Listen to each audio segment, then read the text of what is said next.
Rinkėjų palankumo per šiuos rinkimus nesulaukė 80 Seimo senbuvių. Palikdami Seimo rūmus jie pasidalys vos ne $1,5 milijono išeitinių kompensacijų. 32 kadenciją baigusiems Seimo nariams bus išmokėto 6 mėnesių darbo užmokesčio dydžio kompensacijos siekiančios apie 18 000 eurų. 40 gaus 4 mėnesių atlyginimo dydžio kompensacijas apie 12 000 eurų. 8 Seimo nariams bus išmokėtos 2 mėnesių darbo užmokesčio dydžio išmokos apie 6 000 eurų. 15–20 tūkstančių eurų išeitinė kompensacija. Labai daug. Aš sakyčiau, tai čia tiesiog žmonės tiek per gyvenimą neuždirba turbūt. Nesutaupo. Dauguma žmonių Lietuvoje. Manau, kad čia tikrai labai daug. Čia piknaudžiavimas tiesiog padėtim, taip išeitų. Jie ir taip savo kompensuoja per visą buvimą Seime. Turėtų atsisakyti? Neatsisakys, vilčių nebus. Nėra vilčių, neatsisakys, aišku. Jeigu jie tuos pinigus dar gauna kanceliariniam prekiam, taigi kam jiem ten reikia? Nereikia. Padalina vaikam, anūkam.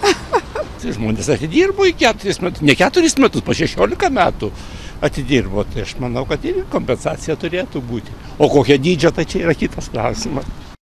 Viena didžiausių kompensacijų apie 20 000 eurų bus išmokėta Seimo pirmininkai Loretai Graužinienei. Jis Seime praleido 3 kadencijas. O štai kitas darbietis Saulius Jakimavičius beveik 6 000 eurų išmoko gaus neišdirbęs nei 2 mėnesių. Jis Seime prisiekė tik rugsėjo vidury, kai pakeitė dėl korupcijos skandalo pasitraukusį Vytautą Gapšį.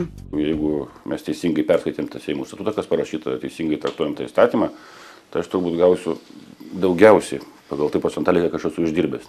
Rinkimus laimėjusios Valstiečių ir Žaliųjų sąjungos vadovas sako, kad Seimo nariams skiriamos išmokos turėtų būti persvarstytos. Reikia suprasti ir tai, kad Seimo narys, kaip ir bet kuris žmogus, turi tam tikras turėti garantijas, bet ar tos apimtis garantijų, kurios dabar yra taikomos šiuo metu Seimo nariams, ar jos yra tinkamos ar nereikia tikrai nagrinėti. Ramūno Karbauskio tikinimu nemažai lėšų būtų galima sutaupyti nuo 6 iki 3 sumažinus Seimo vicepirmininkų skaičių, ar net atsisakius Seimo viešbučio.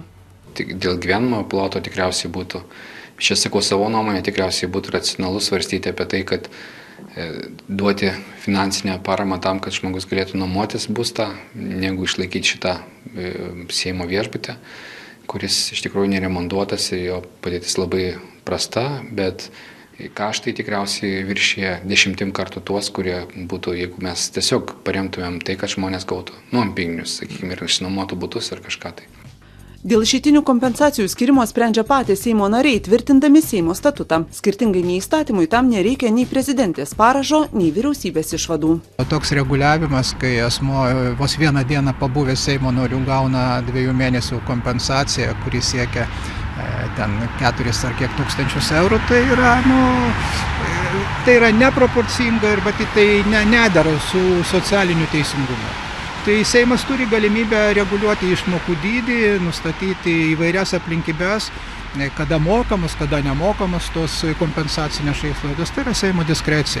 Patvirtinus naują darbo kodeksą ir darbuotojams sumažinus išmokas, buvo siūloma apkarpyti ir Seimo narių išeitines, išdirbusiems kadenciją palikti 2 mėnesių atlyginimo dydžio išmoką, o neišdirbusiems kadencijos 1 algos dydžio išmoką. Toks siūlymas kol kas nepriimtas. Reporteriai Kristina Karlonė, Aušrinė Ionovienė ir Arturas Paknys.